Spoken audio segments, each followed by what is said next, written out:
దేవుని సన్నిధానంలో దేవుణ్ణి ఆరాధిస్తూ మీతో కలిసి దేవుని వాక్యాన్ని పంచుకోవడానికి దేవుడు అనుగ్రహించిన గొప్ప తరుణంను బట్టి మొదట దేవునికి వందనాలు సమర్పిస్తూ ఇటు ప్రార్థనకు చేసిన పరిశుద్ధ సంఘం అంతటికి మన ప్రభువును రక్షకుడైన యేసుక్రీస్తు పరిశుద్ధ నామములో మీ అందరికీ నిండు శుభములు తెలియజేస్తూ ప్రభు మీకు తోడయ్యుండును గాక, ఆత్మకు తోడయ్యుండును గాక.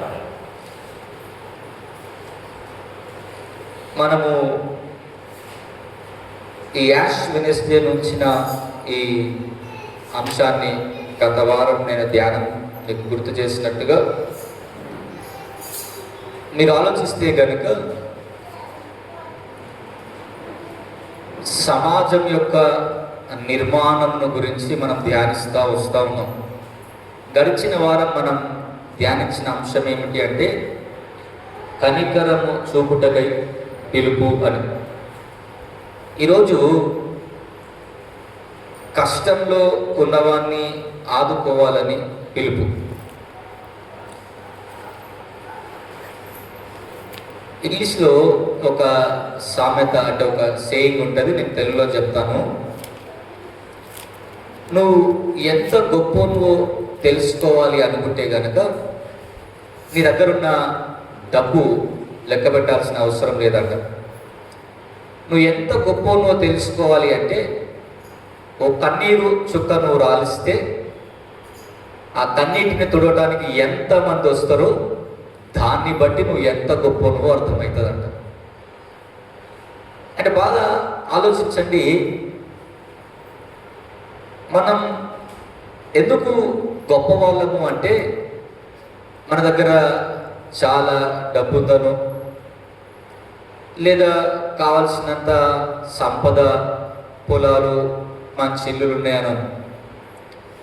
కానీ సమాజం మనం గొప్పవారని ఎప్పుడు అంటదంటే మనం నలుగురికి మన చేతిని చాచినప్పుడే సమాజం మనని గొప్పవాళ్ళు అంటది.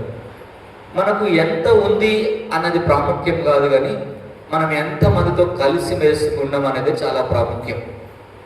మనకు ఎంతన్నా ఉండొచ్చు, కానీ మనకు ఎంత ఉన్నా మనం కష్టంలో ఇబ్బందుల్లో ఉన్నప్పుడు ఆదుకునేవారు లేకపోతే కనుక మనకు ఎంత ఉన్నా కూడా వ్యర్థమే ఆ రోజు.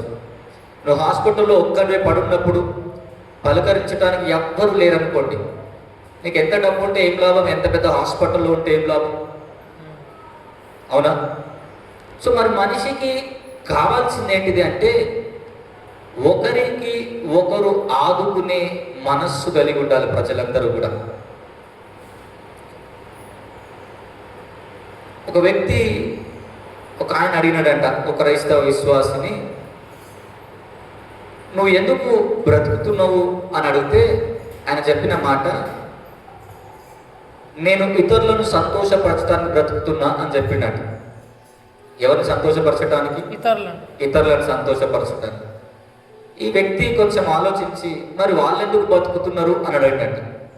వాళ్ళెందుకు బతుకుతారంటే వాడు కూడా ఇతరులను సంతోష పెట్టడానికే బ్రతకాలి. సంతోష పెట్టడం అంటే డబ్బులు ఇచ్చో ఇలాంటి విషయం కాదు. ఆ వాక్యంలన్నిటినీ క్రోడీకరించి ఒక్క మాటలో చెప్పాలి అంటే కనుక యేసుక్రీస్తు ప్రభు చెప్పిన ఓ మాటను మనం జ్ఞాపకం చేసుకుందాం. యోహాను సువార్త 13వ అధ్యాయము 34వ వచనంలో మనం చూస్తే కనుక ఈ మాట మనకు అర్థమవుతుంది. యోహాను సువార్త 13వ మీరు ఒకరినొకరు ప్రేమింపవలెనని, మీరు ఒకరినొకరు ప్రేమింపవలెనని మీకు కొత్త ఆజ్ఞనిచ్చుచున్నాను. ఏం ఆజ్ఞ ఇది? కొత్త ఆజ్ఞ. ఏం ఆజ్ఞ? ఒకరినొకరు ప్రేమించండి. ఒకరిని ఒకరు ప్రేమించు అంటే బాగా ఆలోచించండి, నేను ప్రేమించటమే కాదు, అర్థమవుతుందా? నేను ప్రేమించబడాలి కూడా. అర్థమైందా? నేను ప్రేమిస్తాండి వాళ్ళ ఇష్టం అంటే కుదరదు. ఇప్పుడు ఒకరిని ఒకరు అంటే నేను నిన్ను ప్రేమించాలి, అదే సమయంలో నీ ద్వారా నేను కూడా ప్రేమింపబడాలి. అది ఎప్పుడు సాధ్యం? మనం చాలా సందర్భంలో ఎవరితోనన్నా గొడవ పడ్డప్పుడు నాకేమీ మొహమాటం లేదండి, నేను క్షమించిన ఆమెనే క్షమిస్తలేదు అని అంటాం మనం. లేదా గొడవ అయితే మీరు వెళ్ళి మాట్లాడవచ్చు కదా అంటే, నేను ఎందుకంటే ముందే ఆమె వచ్చి నాతో మాట్లాడవచ్చు కదా అంటమా. కానీ వాక్యం అంటుంది ఒకరి కొరకు ఒకరు బ్రతకటం నేర్చుకోవాలి. క్రైస్తవుల యేసు క్రీస్తు ప్రభు తాను మానవాళికి చూపింది ఏంటిదయ్యా అంటే, మానవత్వపు విలువలను లోకానికి చూపించిన వాడు ఎవరు అంటే యేసుక్రీస్తు ప్రభు. అందరూ ఎవరి స్వార్థం కొరకు వాళ్ళు బ్రతికినారు, ఎవరి లాభం కొరకు వాళ్ళు బ్రతికినారు, వాళ్ళను గొప్ప చేసుకోవాలని చాలా మంది బ్రతికినారు. కానీ ప్రపంచంలో ఒకే ఒక్కరు ఆయన అందరి కొరకు బ్రతికినారు. అందుకే యేసుక్రీస్తు ప్రభుని దేవుడని అంగీకరించకపోయినా చాలా మంది ఆయన చేసిన పరిచర్యను బట్టి ఆయనను వెంబడించే వాళ్ళు ఉన్నారు. అర్థమైందా? మహాత్మా గాంధీ గారు యేసుక్రీస్తు ప్రభు నందు దేవుడని నమ్మకపోయినా ఆయన చేసిన బోధలు, ఆయన చేసిన పరిచర్య ఆయన చాలా ప్రభావితం చేసింది. అంటే ఏంటిది? ఇతరుల కొరకు బ్రతకాలన్న ఆశ యేసు క్రీస్తు ప్రభు దగ్గర నుంచి ఆయన పొందుకున్నాడు లేదా ప్రేరేపించబడ్డాడు. ఎందుకు?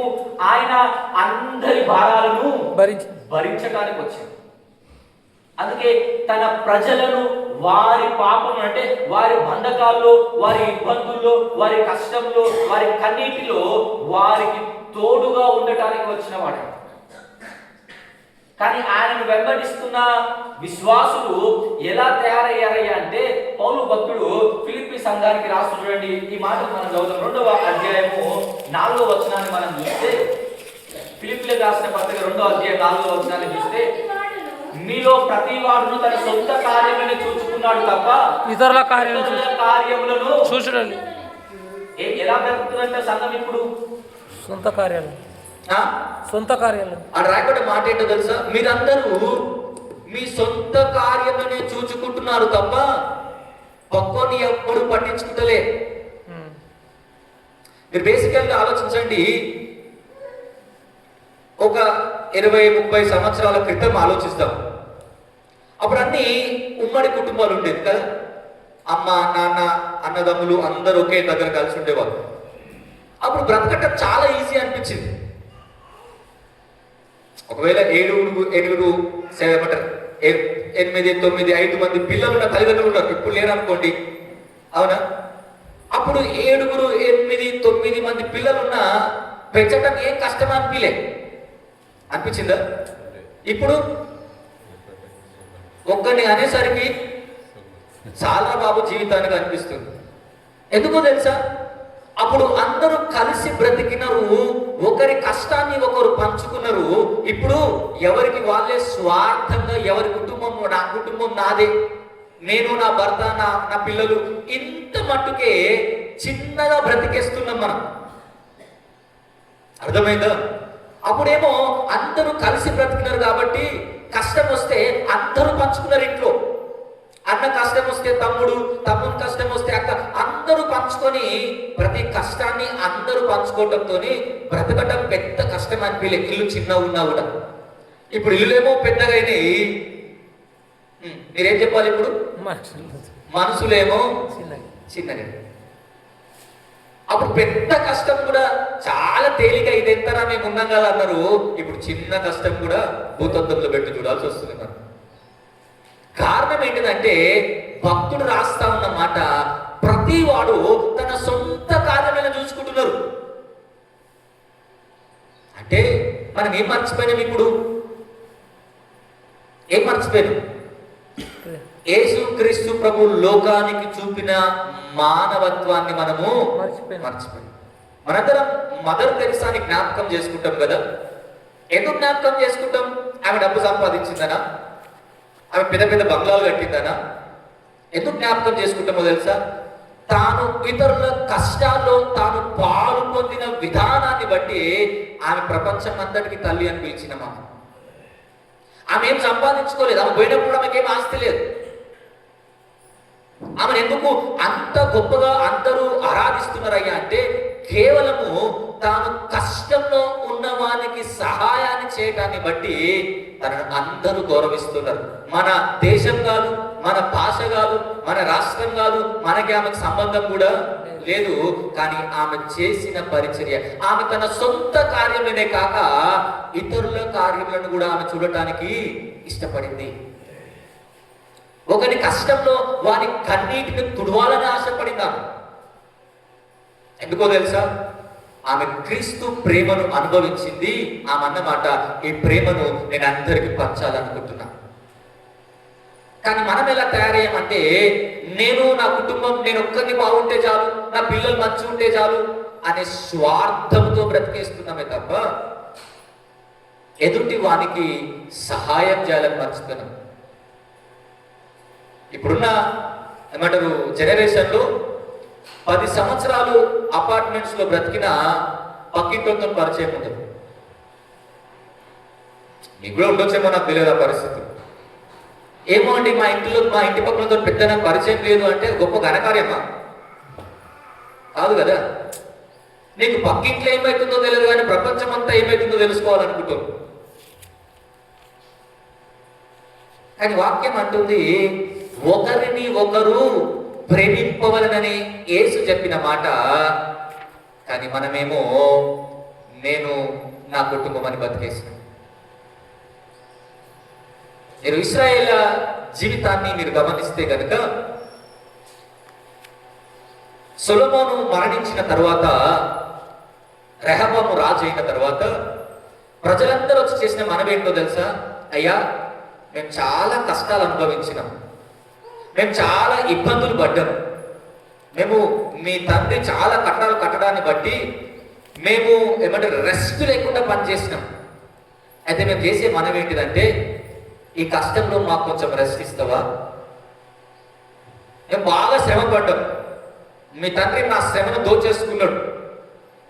అయితే మేము నీకు చేసే మనవి, మాకు కొంచెం విశ్రాంతిని. మనందరికీ తెలుసు ఆ రాజు చెప్పిన మాటలు. నా తండ్రి నడుము కంటే నా చిటికన వేలు చాలా బరువైంది.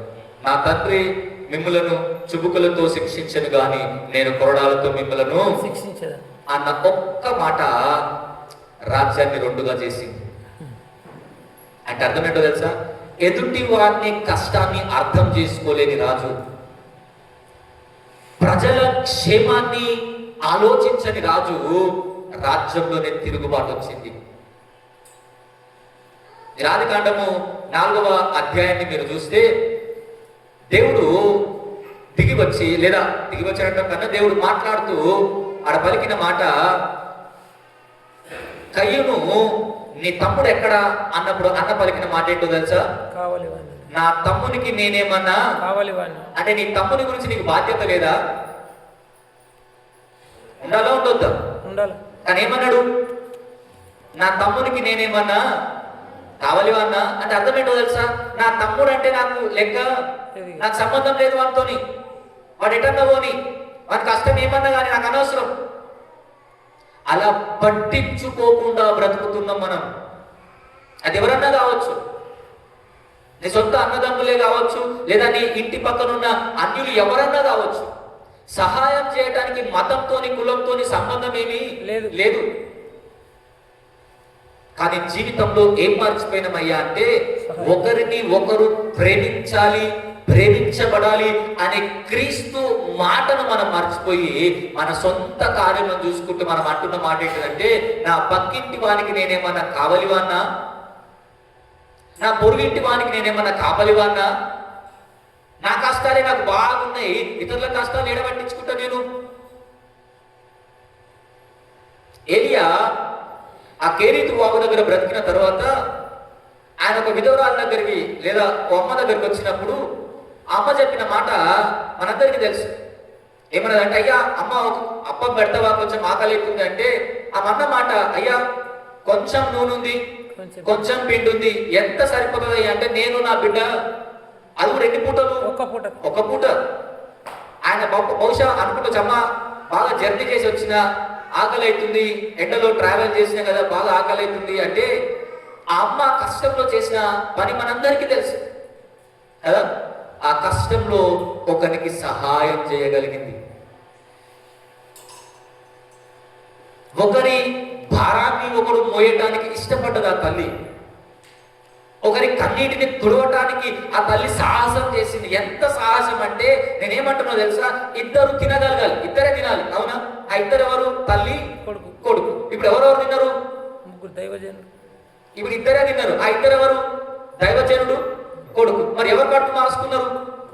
ఆ తల్లి కడుపు మార్చుకుంది. ఎందుకో తెలుసా? ఒకరి కష్టాన్ని తుడవటానికి, ఒకరి ఇబ్బందులు ఆదరించడానికి, ఒకరి సమస్యను తీర్చడానికి ఆ తల్లి తన కడుపు మార్చుకొని ఒకరి కడుపు నింపితే దేవుడిచ్చిన ఆశీర్వాదం ఏంటో తెలుసా? కరువు అయిపోయేంత మట్టుకమ్మా నీ కడుపు నేను నింపుతా అన్నాడు దేవుడు. చూడండి, కష్టంలో పాలు పంచుకునే మనస్సు అది దేవుడిని అయి ఉండాలి. ఎప్పుడు మన గురించి ఆలోచిస్తూ నా సంపాదన నాకే సరిపోతలే, నీకేం ఇయ్యాలరా అనే రోజుల్లో బ్రతుకుతున్నాం మనం. అందుకే దేవునికి మన విశ్వాసపు జీవితం నచ్చలేదు ఆయన. అందుకే మళ్ళీ జ్ఞాపకం చేస్తున్న పౌలు అన్నమాట, మీరందరూ మీ సొంత కార్యాలను చూసుకుంటున్నారు, కానీ నీ పక్కింటి వాని పరిస్థితి, వానికి నీ చెయ్యి ఎంత మట్టుకు చాచినావు నువ్వు ఈరోజు, వానికి ఎంత మట్టుకు సహాయం చేయాలన్న మనస్సు నీకుంది, అది మనం పట్టించుకోలే ఈరోజు. అందుకే దేవుడు మానవత్వాన్ని ప్రశ్నిస్తూ ఉన్నప్పుడు, మన విశ్వాసాన్ని ప్రశ్నిస్తూ ఉన్నప్పుడు ఆయన అడిగే మాట అంటే, మీరు ప్రేమించబడాలని నేను చెప్పినా, కానీ మీరు ఒకవైపే చేసి మీ జీవితాలను దులిపేసుకున్నారు. మరి అలాంటి సందర్భంలో ఈరోజు యేసుక్రీస్తు ప్రభుని వెంబడిస్తున్న మనందరినీ ఆయన అడిగే ప్రశ్న ఏంటిదంటే, నీ పక్కవాని కష్టం ఎప్పుడన్నా నీకు తెలుసా? వాని ఇంట్లో ఏ కష్టం ఉందో నీకు తెలుసా? తెలుసుకొని ఎప్పుడన్నా చేయి చాచినవా? చాచనప్పుడు నీకెంతుంటే ఏం లాభం? నువ్వు ఒకరికి సహాయం చేయలేనప్పుడు, ఒకరికి నువ్వు జాలి దయ చూపించలేనప్పుడు, ఒకరి భారాన్ని భరించడానికి ఇష్టం లేనప్పుడు నీకెంతుంటే ఏం లాభం? దేవుడు నిన్ను అంతగా దీవించి ఉన్నతమైన స్థితిలో పెడితే ఆ స్థితిని నువ్వు మరచిపోయి నాది నేనే అనుకుంటే కనుక, మనం జ్ఞాపకం చేసుకుంటాం కదా మత్తయి సువార్త 25వ అధ్యాయంలో, నేను ఆకలి కొట్టిని మీరు నాకు అంటే అర్థమైంది, అయ్యా నేను కష్టంలో ఉన్నప్పుడు మీరు ఒకరికి వాని కన్నీటిని తుడిచినారు, నేను తప్పికొట్టిని మీరు నాకు దాహం నీళ్ళు ఇచ్చితిరి, నేను దిగంబరనై ఉండగా మీరు వస్త్రములు ఇచ్చితిరి అంటే అర్థమైంది, అయ్యా కష్టాల్లో ఉన్న వారందరినీ మీరు ఏం చేసినారు? వారికి సహాయం చేసినారు. మీరు ఉపవాసం గురించి మనం ధ్యానించినప్పుడు కూడా యెషయా గ్రంథం 58వ అధ్యాయంలో కూడా ఏముంటది? వస్త్రహీనుడు కనబడ్డప్పుడు వారికి వస్త్రములు ఇవ్వాలి కదా. నీ రక్త సంబంధి నీకు ఎదురుపడ్డప్పుడు నీ ముఖం తిప్పొద్దు కదా. అంటే అర్థమైంది, వారి కష్టంలో నీవు పాలు పంచుకోవాలి కదా. అది కదా ఉపవాసం అంటే. నీ శరీరాన్ని నలగొట్టుకొని ఓ పూట మానేయమని కాదు కదా, ఓ పూట లేని వానికి పెట్టమని కదా ఉపవాసం అంటే. అలా పొరుగు వానికి చెయ్యి చాచని జీవితాలు నీకు ఎంతున్న వ్యర్థమే. చాలా మంది, నాకు ఒక తమ్ముడు ఉన్నాడు, ఎప్పుడు ఏమంటాడంటే, అన్న మనం ఎంత ఖర్చు పెడతామో అంత వస్తూ ఉంటుంది, మనం ఎంత దాపెట్టుకుంటామో అంత పోతూ ఉంటుంది. అర్థమైందా? అంటే జీవితం ఎలా ఉండదు తెలుసా? ఓ నదిలా ఎప్పుడు ప్రవహిస్తూ ఉండాలి. దేవుడు ఇస్తూ ఉంటాడు, మనం ఇస్తూ ఉండాలి. ఇది కంటిన్యూ అవ్వాలి. మనం ఆపేసినాం అనుకోండి, ఆ నీళ్ళలో ఏమొస్తుంది? నీళ్ళలో పాకుడు పడతాయి, పురుగులు పడతాయి, నీళ్ళు కంపు కొడతాయి.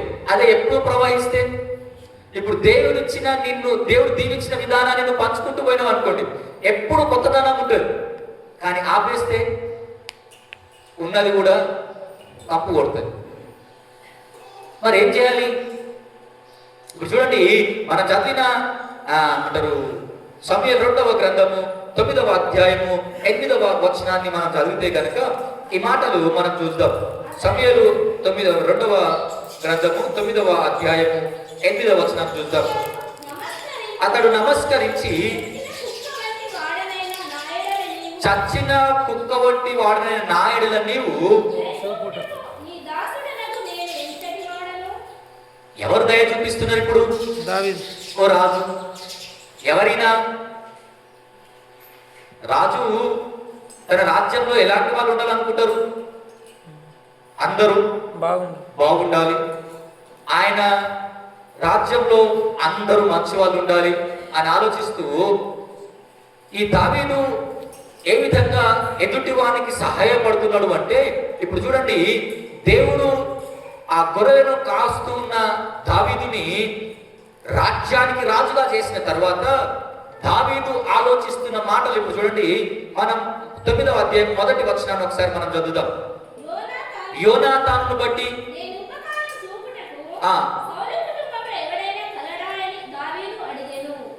ఏమని ప్రశ్నిస్తా ఉన్నాడు ఇప్పుడు అంటే, నన్ను ఎక్కడో గొర్రెలు కాసుకునే వాడిని తీసుకొచ్చి దేవుడు నన్ను బాగా దీనించి నన్ను సింహాసనం మీద కూర్చోబెట్టినడు.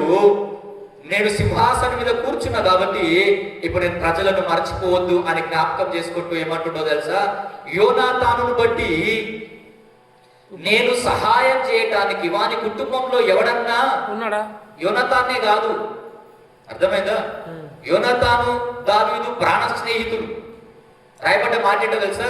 దావీదు అంటాడు, స్త్రీలు చూపిన ప్రేమ కంటే యోనాతాను నీ ప్రేమ చాలా విలువైంది నాకు. సమూయేలు మొదటి గ్రంథంలో ఆయన మరణించిన తర్వాత స్త్రీలు చూపిన ప్రేమ కంటే కూడా నీ ప్రేమ చాలా గొప్పదయ్యా. అంత మంచి స్నేహితుడు చనిపోతే అక్కడితో ఆగిపోలే తన జీవితం. ఆయన ఏమంటున్నా తెలుసా? అతనిని బట్టి, ఆ స్నేహాన్ని బట్టి, లేదా నేను సేనాధిపతిగా ఆయన తండ్రి దగ్గర పని చేస్తున్నప్పుడు ఆయన నాకు చేసిన సహాయాన్ని బట్టి ఆయన జ్ఞాపకం చేసుకుంటూ అంటున్న మాట, నేను ఎవడన్నా ఉంటే, ఒక్కడన్నా ఉంటే నేను వానికి ఏం చేస్తానో తెలుసా? ఎలాంటి వాడైనా పర్లేదు. వెతికితే ఒకడు దొరికినోడు రాజకుమారుడు. యాక్చువల్ అంటే రాజుకి మనవడు, సౌలుకి. రాజభోగాలు అనుభవించాల్సిన వాడు, మంచి ఉన్నతమైన స్థితిలో బ్రతకాల్సిన వాడు, ఏమీ లేని ఓ దిక్కు లేని జీవితాన్ని బ్రతుకుతా ఉన్నాడు. దానికి కారణం సీబానే. అయితే అది మీకు తర్వాత ఇప్పుడు ఉండలేదని పార్టీ బలం తర్వాత చదివితే మనకు అర్థమవుతుంది. కానీ దావీదు ఎలాంటి వాడయ్యా అంటే, ఓ కష్టంలో ఉన్నవాన్ని బతికించాలని ఆశపడే మనసంతం. అందుకే ఆయన అన్న మాట, చచ్చిన కుక్క వంటి వాడినైనా నా పట్ల, ఈ దాని దాసుని పట్ల నువ్వు దయ చూపించడానికి నేను అర్హుణ్ణేమి కాదయ్యా. చూడండి, కష్టంలో ఉన్నవాన్ని ఆదుకోవటం అంటే ఒకరిని బతికించినవని అర్థం. మనం లెటెన్ డేస్ లో మన ఆరాధన క్రమంలో క్రీస్తు శ్రమల ధ్యాన కాలపు ఆరాధన క్రమం అని ఉంటుంది. 111 పేజీలో ఒకసారి రియంట్ నేను చూపిస్తాను. ఇంకో మాట తీస్తే ఒకసారి నేను ఒక పేజీ నెంబర్లో వాక్యం చూపిస్తాను. ఒక దగ్గర ఏముంటుంది చూడండి, ఆ వాక్యానికి మీరు అర్థం చెప్పాలి. ఈరోజు మనకు ఇచ్చిన ఆరాధన క్రమంలో ఆ వాక్కు అర్థం ఏంటిది అనేది నేను మిమ్మల్ని అడుగుతా, మీరు నాకు చెప్పండి. తీసినారా? చిన్నదా ఎంత నెంబర్?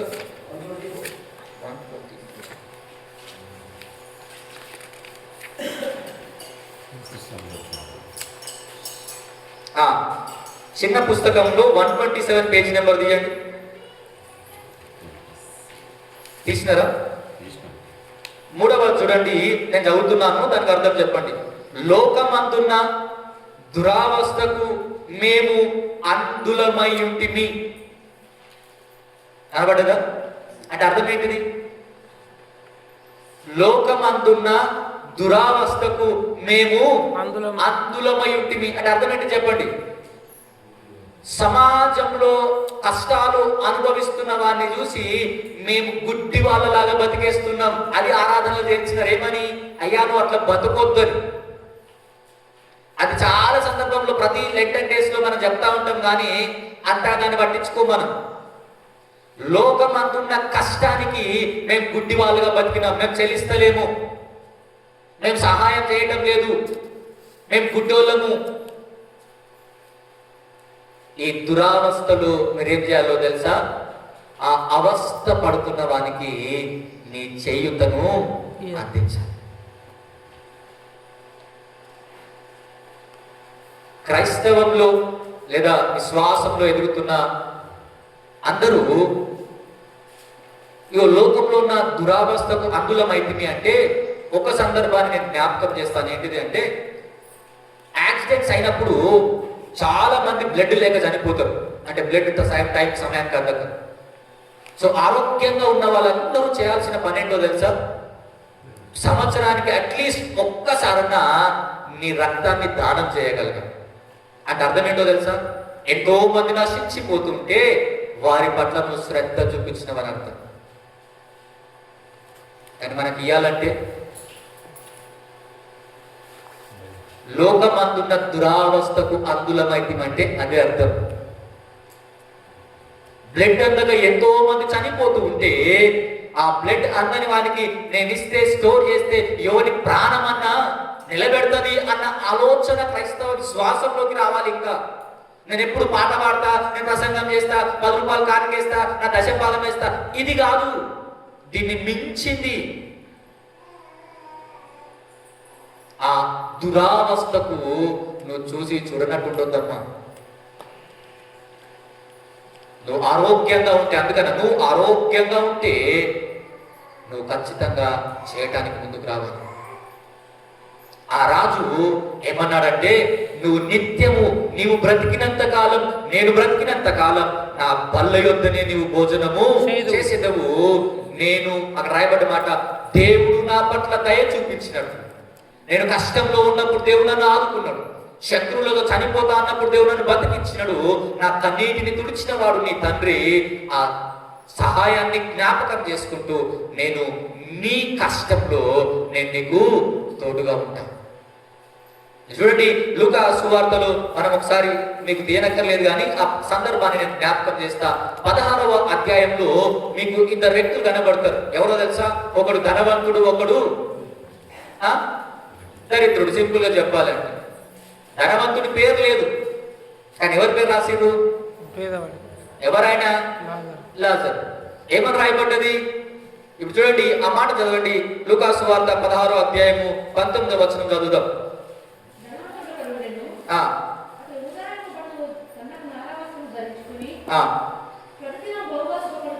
ప్రతి దినము బహుగా సుఖపడు. లాజరు ఒక దరిద్రుడుండెను. ఎక్కడున్నారు ఇద్దరు? ఎక్కడున్నారు? ఎక్కడెక్కడో లేరు. రోజు ఒకరినొకరు ఒక అడుగు దూరంలో ఉన్నారు. అంతే. ఇద్దరికి చెప్పాలంటే ఒక అడుగు దూరంలో ఉన్నారు ఇద్దరు. అయితే ఈయనేమో ఉంటారు. డబ్బులు ఉండడం శాపం అనేది రాయబడలే అక్కడ. అర్థమైందా? దరిద్రుడు పాపం చేసినందుకు ఆ స్థితికి వచ్చిన రాయబడలే. వారి వారి స్థితిని బట్టి వాళ్ళు ఆ విధంగా బ్రతుకుతా ఉన్నారు. అయితే ఇప్పుడు కంటిన్యూషన్ గా చూడండి. అతని బల్ల మీద నుండి వాడు రొట్టె ముక్కలతో ఆకలి తీర్చుకొన గోరెను అంటే ఆశపడ్డాడు, కానీ ఒక్కరోజు కూడా వానికి ఏమి దొరకలేదండి, పెట్టలేదు. ఇప్పుడు మరి దీన్ని ఏమనాలి? లోకమంతున్న దురావస్థకు మేము చెప్పండి అందులమై ఉంటిమి. ఎక్కడో ప్రపంచంలో కరువు వచ్చి కొట్టుకుపోతున్నారంటే అయ్యో పాపం అంటాం. మంచిదే, తప్పు కాదు. ఇంటి పక్కన ఆకలితో చచ్చిపోతే మాత్రం ఒకరిని మనం పట్టించుకో. ఇంటి ముందే ఉన్నాడు, ఆకలి తీర్చుకొన కోరెను, కానీ వానికి ఏం దొరకలేదు. పాపం ఆ ఆకలితోనే చచ్చిపోయాడు. తిండి లేక చనిపోయాడు. కారణం ఏంటో తెలుసా? ఉన్నవాడు అతన్ని చూసి చెయ్యి చాచలేదు. అందుకే కష్టంలో ఉన్నవాడిని ఆదుకోవటం అంటే ఒకరిని బతికించటంతో సమానం. ఒకరిని సజీవునిగా చేస్తుందని మర్చిపోకు నువ్వు చేసే సహాయం. అయ్యో నేను చచ్చిపోతా అనుకున్నా, కానీ మీరు చేసిన సహాయము, మీరు అందించిన ఏమంటారు ఆ మాట నా జీవితంలో నాకు ఆశ కలిగించింది అని చెప్పగలిగే ఏమంటారు ప్రజలను మనం సంపాదించుకోగలం. ఆ ధనవంతుని పరిస్థితి మనం ఆలోచిస్తే కనుక కింద చూడండి, మనం ఒక మాట చదువుదాం. 25వ అధ్యాయం చదువుదాం, 25వ వచనాన్ని. అందుకు అబ్రహాము కుమారుడా, ఆ. నీవు నీ జీవిత కాలమందు నీకిష్టమైనట్లు సుఖం అనుభవించితివి. ఆ. అలాగుననే లాజరు కష్టం అనుభవించనని జ్ఞాపకం చేసుకొనుము. లాజరు కష్టం అనుభవి ఏది అనుభవించిండు ఆయన? కష్టం. ఆ కష్టం ఎప్పుడు జ్ఞాపకం చేసుకునేది ఉండే నువ్వు? ఆ? ఎప్పుడు? భూమి మీద ఉన్నట్టు మనం ఎంత ఏమంటారు, ఆ పదం అనాలంటే అనిపిస్తే నాన్న అబద్ధం అనుకుంటున్నాను, కానీ మనం ఎలా బ్రతుకుతున్నామంటే మన దగ్గర లేనప్పుడేమో అయ్యో ఉంటే బాగుండు ఇస్తా, అయ్యో ఉంటే బాగుండు ఇస్తా అంటాం. ఉన్నప్పుడేమో అడగ మరి నేనెందుకు ఇయ్యాలి, లేదేమో ఇయ్యాలని కోరిక, ఉన్నదేమో దాపెట్టుకోవాలని ఆశ. దేవుడు లేదన్నా ఇవ్వమనడా, ఉన్న దాంట్లో ఇవ్వమనడా? ఉన్నదా కానీ మనం ఏమంటాం, నాకుంటే అయ్యారు నేను ఎప్పుడో ఇస్తుంటే. ఫస్ట్ ఉన్న దాంట్లో ఎంత ఇచ్చినాం మనం? దేవుడు లేదు అడుగుతాడు. ఎప్పుడన్నా చూడండి, ఎగ్జామ్ సబ్జెక్ట్ చెప్పిన దాన్ని బట్టి పెడతారా, చెప్పని దాంట్లో కలిగి పెడతారా? చెప్పని దాంట్లో కలిగి పెడితే గ్రేస్ మార్క్స్ వేసి పాస్ చేస్తారు మనం, అవునా? ఇప్పుడు దేవుడు నేను గ్రేస్ మార్క్స్ వేసి పాస్ చేయమని అడుగుతున్నావు ప్రతిసారి, అంటే నీకు ఉన్నా కూడా. కానీ దేవుడు అడిగేది ఏంటంటే నీకు ఉన్న దాంట్లో నువ్వు ఎంత పెట్టినావు. చూడండి, మనం ఇందాక జ్ఞాపకం చేసుకున్నట్టు ఆ తల్లికి అయ్యో అయ్యా ఇంకొంచెం రొట్టుంటే పెడుతుంటి అన్నదా? ఇంకొంచెం ఎక్కుంటే పెడుతుంటి అన్నదా? అట్లే ఏమన్నది, ఆమె కడుపు మార్చుకొని ఒకరికి అన్నం పెట్టింది, దేవుని దీవెనలను సూచింది, ఏలియాను సజీవుని చేసింది. అందుకే కష్టంలో ఉన్నవాన్ని ఆదుకోవటం అంటే అయ్యా ఒకరిని బతికించటం అని అర్థం, ఒకరిని తిరిగి జీవంలోకి నడిపించటం అని అర్థం. కానీ ఒక ప్రాణం పోతున్నా చెల్లించకుండా బ్రతికేస్తుంది. మన ముందు ఏదైనా చిన్న చిన్న యాక్సిడెంట్లు అయినా మనకెందుకులే అని పోయే రోజుల్లో బతుకుతున్నాము. కష్టం వస్తే ఊరంతా గుంపుకూడే రోజుల నుంచి వారికి బాగైతులే అనుకునే కాడికి దిగజారుతాం. ఊర్లో ఉండే మంచి అలవాటు నాకు నచ్చేది ఏంటంటే, ఎప్పుడన్నా నేను జయరాజన్నతోని ఎవరైనా ఇంటికి కలుద్దాం ఆడికి స్టార్ట్ అయితే ఇంటికి వచ్చేదాకా బాబాయ్ బాగున్నావా, మామ బాగున్నావా, ఏమో ఇవే ఉంటాయి. ఎవ్వాలి ఎవరో కూడా తెలియదు, కానీ అక్కడి నుంచి ఇక్కడ దాకా ఎవరో పలకరిస్తాం. అర్థమైందా? కానీ అలాంటి రోజు నుంచి ఎక్కడికి వచ్చినామో తెలుసా? నాకెందుకులే, వాని జీవితం వాందే, నా కుటుంబం నాదే అనుకునే పరిస్థితికి దిగజారుతుంది సమాజం. దేవుడు మనందరినీ అడిగే మాట, మనందరినీ ప్రశ్నించే మాట, ఎంతమందిని బ్రతికించగలిగిరు మీరు మీ సహాయంగా? ఎంతమంది జీవితాల్లో వారి కన్నీటిని తుడవగలిగిరు మీకున్న దాంట్లో? అందుకే అల్పులైన ఈ నా సహోదరులు ఒకరికి చేస్తే 10 మందికి చేస్తే కనుక అన్నాడు దేవుడు. ఒక్కరికి చేస్తే చాలు కదా. నేను ఎప్పుడు చెప్తా, ఒకరికి 10 లక్షలు అప్పు ఉంటే నేను 10 లక్షల అప్పు తీర్చలేను, కానీ ఓ 100 రూపాయలు అయితే నేను తీర్చగలుగుతాను కదా. అయితే ఆ 100 నమ్మకంగా సహాయం చేయగలుగుతానా? అది ఆలోచిస్తాం మనం. అందుకే ఆ ధనవంతుడు దరిద్రుడి గురించి రాయబడ్డ మాట, నీ ఇష్టం ఉన్నట్టు బ్రతికినవయ్యా, కానీ కండ్ల ముందే ఒకడు ఉంటే ఒక్కరోజు కూడా వారికి రొట్టె ముక్క ఇయ్యలేదు నువ్వు. దేవుడు ఏం ప్రశ్నిస్తున్నాడు? నీకు బాగుండడం శాపం అన్నాడా? అనలే. నువ్వు ఒకరిని కన్నీరు తుడవలేకపోయినావు, అది దౌర్భాగ్యం నీది. ఒకరి కష్టాన్ని చూసి కూడా నువ్వు చలించలేకపోయినావు, అది దరిద్రమైన జీవితం నీది. అందుకే కష్టంలో ఉన్నవాన్ని ఆదుకోవటం అంటే ఒకరిని తిరిగి బ్రతికించే అంత సమానం, ఒకరిని సజీవునిగా చేసే అంత పని అది. అలా చేయమని దేవుడు మనందరినీ ఈ ఏమంటారు ఆ శిలువ మీద నుంచి ఆయన మనందరినీ ఈ లెంటన్ డేస్ లో చేస్తున్న మనవి. అంత మాత్రమే కాదు, చూడండి మనం చదివిన గలీలకు రాసిన పత్రిక 6వ అధ్యాయము 1వ వచనాన్ని మనం చదువుదాం.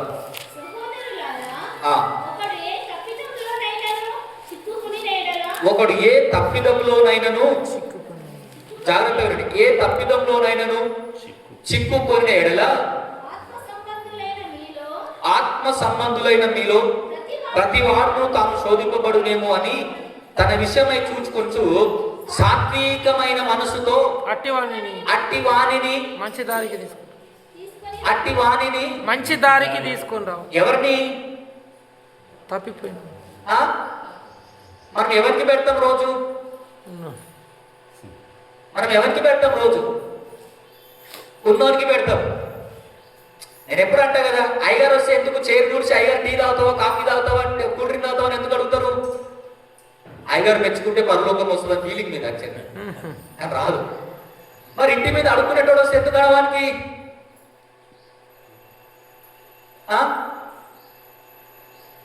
తప్పిపోయిన వానికి సరిచేసే బాధ్యత. అందుకే కష్టంలో ఉన్న వాడిని ఆదుకోవటం అంటే వాడిని సరిదిద్దటం అని అర్థం. వాని పొరపాట్ల నుంచి మంచి జీవితంలోకి నడిపించటం అని అర్థం. అందుకే రాయబడ్డ సాత్వికమైన మనసుతో అట్టి వాణిని మంచి దారికి తీసుకొని రావలేను. కష్టంలో ఉన్న వాణ్ణి ఆదుకోవటం అంటే వాని జీవితాన్ని తిరిగి సరిదిద్దుతున్నవని అర్థం, వాణ్ణి బాగు చేస్తున్నవని అర్థం. అది మర్చిపోయినాం మనం. నీవు కష్టాన్ని అనుభవించిన మనము ఆ కష్టంలో ఉన్నవాన్ని ఆదుకోవాలని. అందుకే యాకోబు పత్రిక రాస్తూ రాయబడ్డ మాట ఏంటో తెలుసా? చూడండి, 5వ అధ్యాయం మనం చదివితే కనుక 19వ వచనాన్ని మనం చదువుదాం. 15వ వచనాన్ని మనం చదువుదాం. యాకోబు రాసిన పత్రిక 5వ అధ్యాయము విశ్వాస సహితమైన 14వ వచనం, క్షమించండి, 14వ వచనాన్ని చదువుదాం. మీలో ఎవడైనను రోగి అయి ఉన్నాడా అతడు సంఘపు పెద్దలను పిలువనంపవలెను. వారు ప్రభు నామమున అతనికి నూనె రాచి అతని కొరకు ప్రార్థన చేయవలను. ఏం చేయాలి ఇప్పుడు అంటే? సింపుల్ అర్థమైంది అంటే, ఎవడైనా కష్టంలో ఉంటే సంత బాధ్యత ఏంటిదంట? ప్రార్థన చేయాలి. వాని గురించి ప్రార్థన చేయాలి, వాన్ని ఆదుకోవాలి, వాన్ని పరామర్శించి వాని కష్టంలో వారికి ఆదరించే మాటలు మాట్లాడి వాని ధైర్యపరిచి ప్రభువు నామంలో ప్రార్థన చేసి రావాలి. అదే మాట గలతీ సంఘంలో రాయబడ్డ మాట, తప్పిపోయిన వాడిని సాత్వికమైన మంచి మనసుతో వాడిని మంచి దారిలోకి నడిపించాలి. కానీ మనం చేసే పని ఎదుటి వాని కష్టాన్ని కూడా పట్టించుకో. మనం అనే మాట ఏంటంటే, నాకే చాలా కష్టాలు ఉన్నాయి, నేను పక్కొందేడా? వాస్తవమే, నేను కాదన్నా, నీకు కష్టం లేదు అని నేను అంటలేదు. కానీ అదే కష్టంలో ఉన్నవాన్ని ఆదుకోవాలన్న మనసు ఎందుకు రాలే మనకి? ఇంకా వాన్ని సరిదిద్దుదాం. దేవుడు నాకు ఇచ్చిన జ్ఞానాన్ని బట్టో, నాకు ఇచ్చిన ఆత్మీయతను బట్టో ఒకరిని సరిదిద్దాలి. వాడు కష్టంలో ఉన్నాడు, వాడు పడిపోతా ఉన్నాడు, విశ్వాసంలో లేదా లోకంలో పడిపోతా ఉన్నాడు, దేవుడికి దూరం అవుతా ఉన్నాడు, అరే వాడిని సరి చేద్దాం, దేవుడి దగ్గరికి నడిపిస్తామన్న ఆ భారం ఎందుకు లేదు విశ్వాస సంఘంలో? అది ప్రశ్న. దాన్ని మరిచిపోతే కనుక సంఘం రోజు రోజుకి దిగజారిపోతుంది. అందుకే సంఘ పెద్దలు సంఘం చేయాల్సిన పని శ్రమల్లో ఉన్న వాని దగ్గరికి వెళ్ళి వానికి 4 ధైర్యం మాటలు చెప్పి వానికి యేసు నామములో ప్రార్థన చేసి, అది ఆదరించే మాట, అది సరిదిద్దే మాట. అందుకే జ్ఞాపకం పెట్టుకోండి, మనం అంత బాగైనాక ఇంటికి వచ్చినాక పలకరించేటోని కన్నా హాస్పిటల్లో ఉన్నప్పుడు మనకు వచ్చి పలకరించిన ఎక్కువ జ్ఞాపకం పెట్టుకుంటాము. అవునా? మనం ఏ బ్యాచ్ ఇప్పుడు? మీరు ఏ గుంపులు ఉన్నారు ఇప్పుడు? ఇప్పుడు మనం ఎంత దిగజారినామంటే నాకు చాలాసార్లు అనిపిస్తుంది. అంటే ఓ సందర్భాన్ని చెప్తా, బహుశా దానికి దీనికి సంబంధం ఉందో లేదో మీరే చూసుకోండి. ఎట్లా అంటే, ఫోన్ చేసి మాట్లాడే కాడ నుంచి మనం ఎక్కడ దిగజారినామంటే వాట్సాప్లో మెసేజ్ పంపించి పని అయిపోయింది అనుకుంటున్నాం. అర్థమైందని చెప్పింది ఏమన్నా? నువ్వు పోయి మాట్లాడడం చాలా కష్టం అయిపోయింది. అడుగు తీసి అడుగుడేయటం ఇబ్బంది అనిపించింది. సో ఫోన్ తీసుకొని బాగున్నావా, హాస్పిటల్ అంత మంచిగా ఉందా అని మెసేజ్ పెడితే ఏమనుకున్నామో తెలుసా? అబ్బా చాలా మంచి ఘనకార్యం చేసిన అనుకుంటున్నాం మనం. కానీ శ్రమల్లో ఉన్నవాని దగ్గరికి వెళ్ళి ఆదరించటం, ఇది క్రీస్తు చేసిన పని. మనకి నేను బాగుంటే సరిపోదు, నీ ఎదుటివాడు కూడా బాగుండాలని కోరుకోవాలి. మీరు చూడండి, అపోస్తుల కార్యములు 2వ అధ్యాయం మీరు చదివితే, సంఘము విస్తరిస్తున్న ఆ తొలి దినాల్లో మీరు ఈ మాట చదువుదాం. 2వ అధ్యాయము 44 నుంచి మనం చదువుదాం. విశ్వసించిన వారందరూ ఏకముగా కూడి తమకు కలిగినదంతయు సమిష్టిగా ఉంచుకొనిది ఇదియుగాక వారు తమ చరచిరాస్తులను అమ్మి స్థిరాస్తులను అమ్మి అందరికి వారి వారి అక్కర కొలది పంచిపెట్టిది. ఏం చేసిరంట? ఏమమ్మి? స్థిరాస్తులను అంటే స్థిరంగా ఉండేటి ఏంటంటే పంట పొలాలు, ఇవి కదిలించబడేటి ఏంటి అంటే వెండి బంగారము, ఇవి. సో రెండు అమ్మి ఏం చేసిరంట? పంచిపెట్టి. రాయబడ్డ మాట, అక్కర్లో ఉన్నవానికి పంచిపెట్టిరి. సంఘం ఎందుకు బలపడి విస్తరించింది అయ్యా ఆ రోజు అంటే, వాళ్ళు చేసిన పని, సంఘంగా విశ్వసించిన వాళ్ళందరూ ఏకంగా కూడి చేసిన పని, అక్కర్లో ఉన్నవానికి మనం సహాయం చేయాలి, ఇబ్బందుల్లో ఉన్నవాడిని మనం పరామర్శించాలి, కష్టంలో ఎవడన్నా ఉంటే మనందరం కలిసి తలాయింతేసుకొని వారి కష్టాన్ని తీర్చాలి. అది సంఘము ప్రారంభించబడ్డ దినాలలో వారు చేసిన పని. అందుకే 5,000, 3,000 విస్తరించుకుంటూ పోయింది. మనదెందుకు పడిపోయింది? మనదెందుకు పడిపోయింది అయ్యా అని నేను ఎప్పుడు అంటే కదా, మన పిల్లి కూడా బిచ్చమేయమని, అంతే కదా. మనం దారి తప్పి, మళ్ళీ అంటున్నా దారి తప్పి ఎవరికన్నా ఇచ్చినా మనకు సత్యయాగా చెప్తాం, నేను ఇచ్చినప్పుడే బతికినాడు వాడు అనుకుంటే నేను అప్పుడు వస్తానని అయిపోతుంది కదా. అంటే మనం ఎంత స్వార్థపూరితులమో మనం అర్థం చేసుకోవాలి. మన జీవితంలో మనం ఎవరినన్నా గుడికి తీసుకొచ్చినాం అనుకోండి, వాడు బాగా బలపడి మనకే చెప్పిండు అనుకో, ఇది నేను నాగే చెప్పేటోడు తైడా అంటాం మనం. కారణం మనం అంగీకరించడానికి ఇష్టము లేదు మనకి.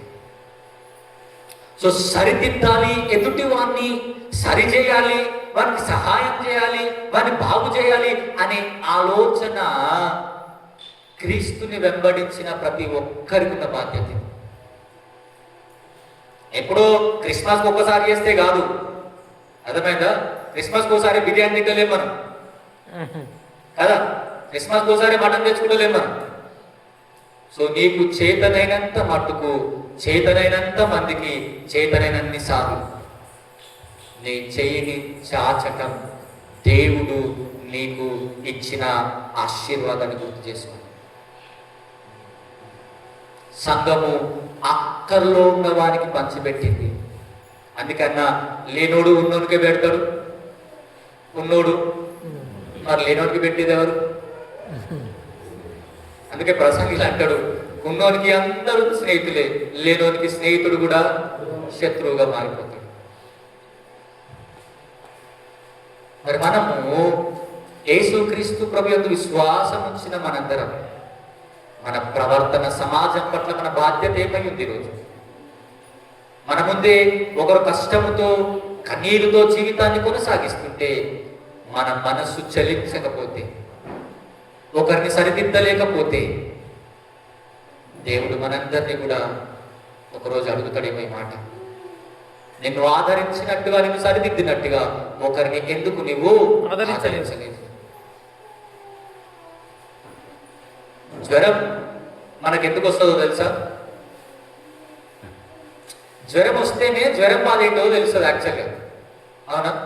అప్పుడు జ్వరం వచ్చినానికి నువ్వు చెప్పే మాటలు సరే మీకు అర్థం కాదని చెప్తా.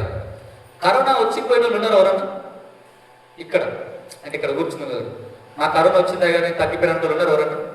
టెస్ట్ చేసుకోలేం కానీ వచ్చింది అనుకుంటున్నాయి. సరే, నేను చెప్తా, మీకు అర్థమవుతుంది. నాకు రాలేదు, సరేనా? నాకు రాలేదు, దేవుని దయ వల్ల. నేనేం గొప్పది కాదు కానీ నాకు రాలేదు. ఇప్పుడు బాగా ఆలోచించండి. నేను డొట్టలు ఉన్నప్పుడు చాలా మందికి అందరికీ ఫోన్ చేసినాను. ఎవరెవరికైతే పోయే పరిశక్తి లేదు కదా, అందరికీ లాక్ వేసుకున్నారు కాబట్టి ఎవరెవరికైతే కరోనా వచ్చిందో అందరికీ రోజు కాకపోతే అట్లీస్ట్ డే బై డే అన్న ఫోన్ చేసి బాగుంటారా మంచిదా అన్ని మాట్లాడుతున్నాను. నాది కేవలం మాట, బాగా గుర్తుపెట్టుకోండి. నేను అందరికీ అంటే నేను గొప్ప చేసి నాకు చెప్తలేను, నీకు అర్థం కావడం చెప్తాను. అయితే నేను చెప్పే మాట కన్నా ఇద్దరు కరోనాలు వచ్చి బాగుపడి కూర్చుంటే నా మాట శక్తివంతంగా ఉంటుందో ఇద్దరు మాటలు శక్తివంతంగా ఉంటాయా? నేను కరోనా రాలే కాబట్టి వచ్చినందుకు నేను ఎన్ని మాటలు చెప్పినా ఆ మాట దేవుడి వాక్యాన్ని బట్టి అన్న భయపడకండి, ప్రార్థన చేస్తున్నాం, దేవుడు స్వస్థపడతా చెప్పినాం. కానీ బాగుపడ్డాడు వచ్చినందుకు చెప్పే మాటలు ఎట్లుంటాయి చెప్పండి? వాడి అనుభవం, నాది కేవలం మాట. మన కష్టం ఎందుకు వచ్చింది అంటే ఎదుటి వాడి కష్టాన్ని అర్థం చేసుకుంటామని.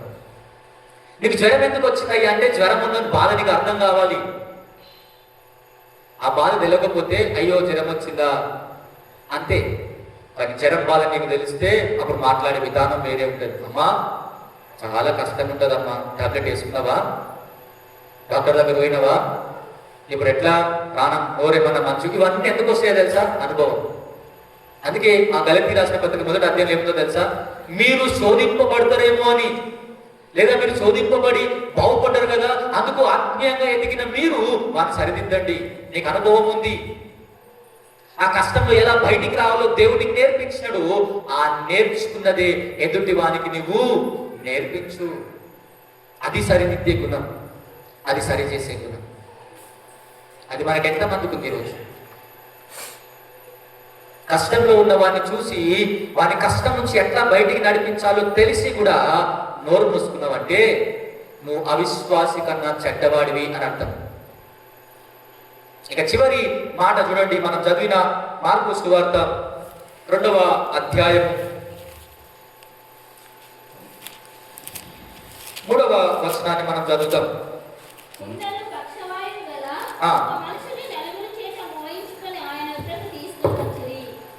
చాలా మంది కూడి ఉన్నందున ఆయన ఎద్దకు చేరలేక ఆయన ఉన్న చోటికి పైగా ఇంటి కప్పు విప్పి ముందు చేసి పక్షవాయు గల వాణిని కలుపుతూనే దింపిరి. యేసు వారి విశ్వాసం చూచి ఆవిడ నీ పాపములు క్షమింపబడి. 4వ చూడండి, చాలా మంది కూడి ఉన్నందున వారు ఆయన యొద్దకు చేరలేక ఆయన ఉన్న చోటికి పైగా ఎవరు చేసిరి పని? ఎవరు చేసిరి పని? ఆయనకు ఆయన చేసుకుంటా ఎవరు చేసిరు? ఓ నలుగురు. అర్థమైందా? సరే 5గురు అనుకుందాం. ఎంతమంది అయితే సరే అంతమంది. ఒకవేళ వాళ్ళు చేయకపోయి ఉంటే చెప్పండి, ఒకవేళ వారు చేయకపోయి ఉంటే వాని బ్రతుకు కాలం అంతా, సింపుల్ గా చెప్పాలంటే వాని మరణం వరకు అదే పరిస్థితిలో ఉండి చచ్చిపోయాడు. అంతే కదా?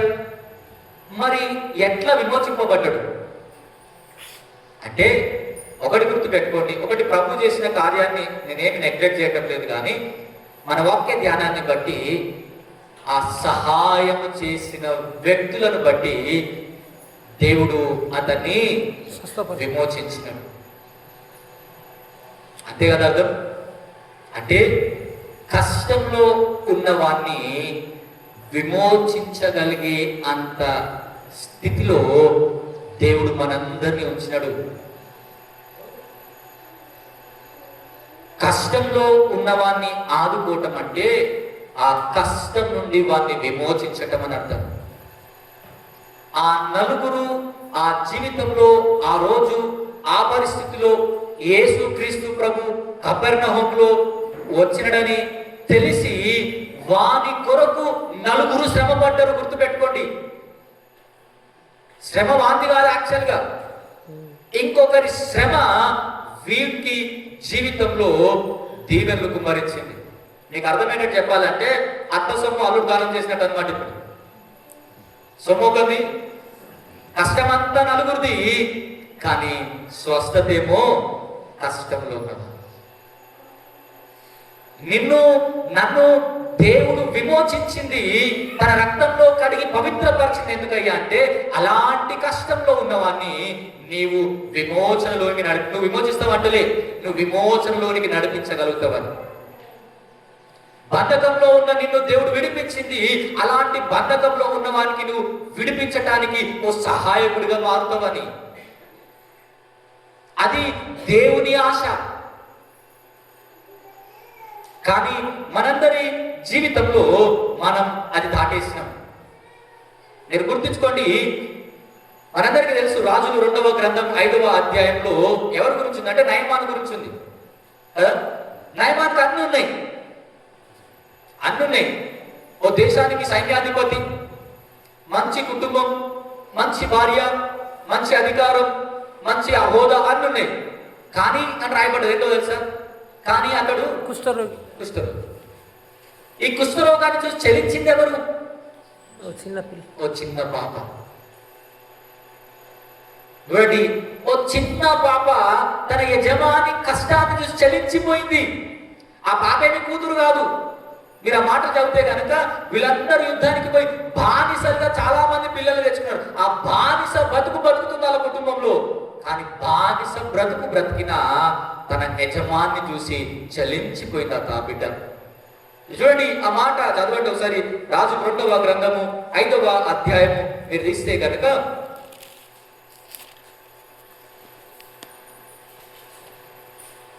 3వ వచనాన్ని చదువుతాం.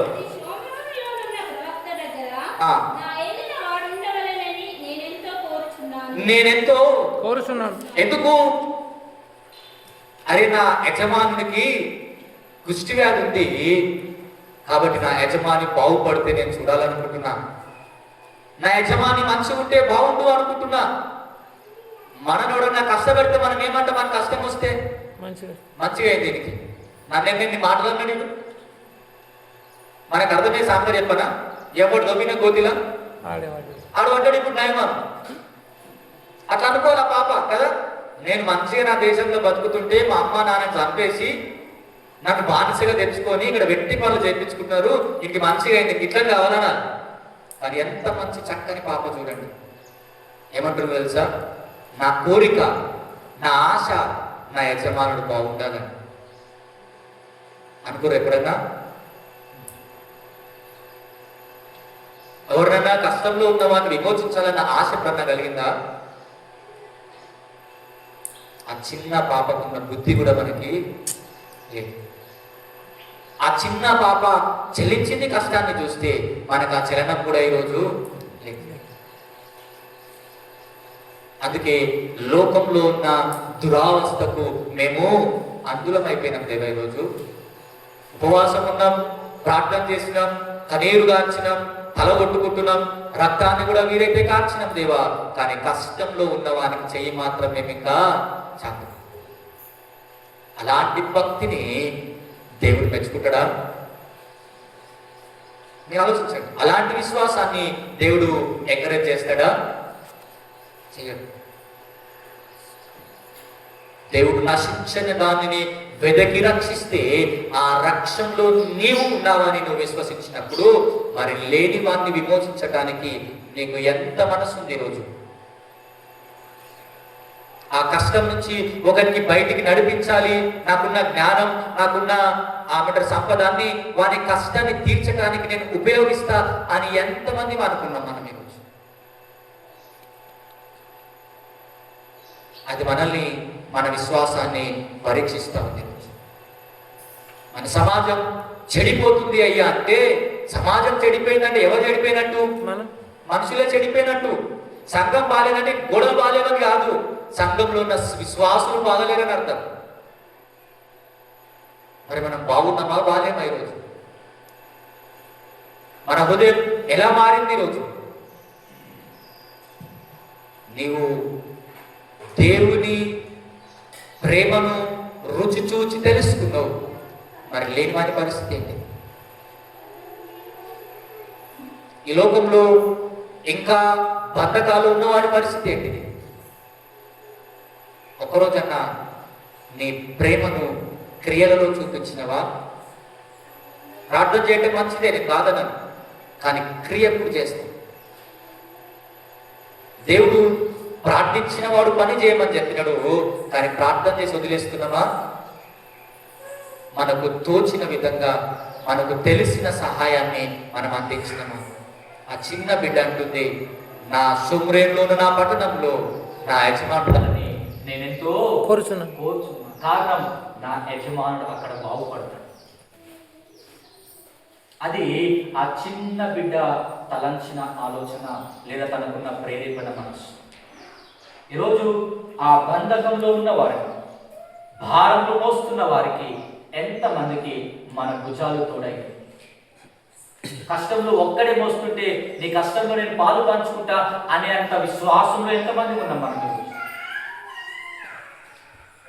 గమనించండి, అలా మారాలని దేవుని ఆశ మన దగ్గర.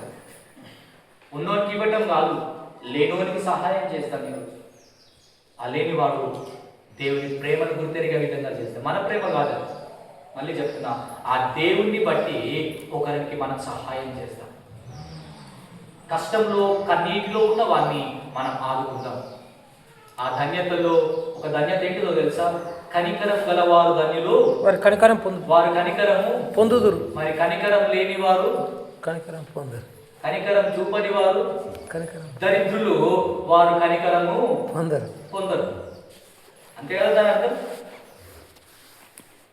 ఏమన్నా కరెక్ట్ తప్పేమన్నా చెప్పిందా? ఎందుకంటే కొంచెం విస్తరంగా నన్ను చూస్తుంటే నాకు భయం అవుతుంది. అలా మీరు ప్రతిదీ ఆలోచించండి. దుఃఖపడు వారు ధన్యులు, వారు ఓదార్చబడు. నీకు దుఃఖమే లేకపోతే ఓదార్పు అర్థమే తెలియదు కదా. మరి ఓదార్చబడ్డ నీవు ఎంతమందిని ఓదార్చినావు ఈరోజు? ఎంతమంది కన్నీటిలో నీవు తుడిచి నీ చేతిని అందించినావు ఈరోజు? అందుకే స్టార్టింగ్లో గుర్తు చేసిన, నీవు గొప్పవాడు అని ఎప్పుడు తెలుస్తుందయ్యా అంటే, కష్టంలో ఉన్నప్పుడు నలుగురు నీ దగ్గరికి వస్తే నువ్వు చాలా గొప్పవి ఈరోజు. కానీ కష్టం వచ్చినప్పుడు నీకు వినపడకుండా నానా రకాలుగా మాట్లాడుకుంటే కనుక నువ్వు ఎవ్వరి జీవితంలో కూడా పనికొచ్చిన వాడివి. మరి ఇంత బ్రతికి ఎన్ని పాటలు పాడి, ఎన్ని ప్రసంగాలు, కొన్ని యుగాలుగా ఉపవాసం ఉంటూ వస్తూ, అర్థమైనా? కొన్ని యుగాలంటే ఒక్క సంవత్సరమే లేవు కదా, చాలా సంవత్సరాల నుంచి ఉపవాసం ఉంటూ వస్తూ, ఇవన్నీ ఏమన్నా ప్రయోజనం ఇచ్చినాయి? మరి ఆలోచించండి. క్రీస్తు మన భారాన్ని పంచుకున్నాడు, మన కన్నీటిని తుడిచినాడు, మన కష్టాన్ని తుడిచినాడు. అందుకే రాయబడ్డ మాట, బంధింపబడ్డ వారిని విడిపించటానికి వచ్చిన, చెరసాల్లో ఉన్న వారిని విడిపించడానికి వచ్చిన, గుడ్డి వారికి చూపినేయటానికి వచ్చిన, బీద వాళ్ళను లేపటానికి వచ్చిన ఆ గొప్ప దేవుడు కష్టంలో ఉన్న వారిని ఆదుకోవటానికి వచ్చింది. ఆ ఆదరించబడ్డ వారి పరిస్థితి ఏంటి ఈరోజు? వారి విశ్వాసం ఏంటి ఈరోజు? అది మనం ఈరోజు ప్రశ్నించుకోవాలి. ఆయన మనందరినీ పిలిచేది సమాజాన్ని కట్టుకోవాలి అంటే నీలో మానవత్వాన్ని పెంచాలని ఆశపడ్డట్టు అలా బ్రతకాలి మనందరం. అందుకే అల్పులైన, గుర్తుపెట్టుకోండి, అల్పులైన ఈ నా సహోదరులు ఒక్కరికి చేసింది కనుక నాకును మీరు. అందుకే కీర్తనకాడు మనం చదివాం కదా, పేదలను కటాక్షించువాడు ధన్యుడు, అటివాడిని యెహోవా ఆదుకుంటాడు. గుర్తుపెట్టుకుని రాయబడ్డ మాట. వానికి రోగం కలుగగా ఆయన వాని యెహోవా ఆదరించును.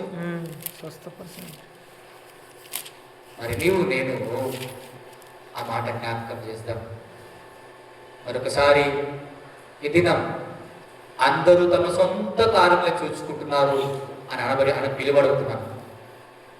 మన గురించి దేవుడు సాక్ష్యం ఇస్తే చెప్పగలగాలి ఏంటంటే, సోన్పేట్ సంఘం ఇతరులకు చెయ్యని, వారు తమ సొంత కార్యమనే కాదు ఇతరుల కార్యములను కూడా చూసిన వారు. మళ్ళీ జ్ఞాపకం చేస్తా, క్రిస్మస్కి ఒక్కసారి చేస్తే సరిపోదు. అర్థమైందా? ప్రతిరోజు అలాంటి పరిస్థితులు ఎంతో మంది కనబడుతున్నారే.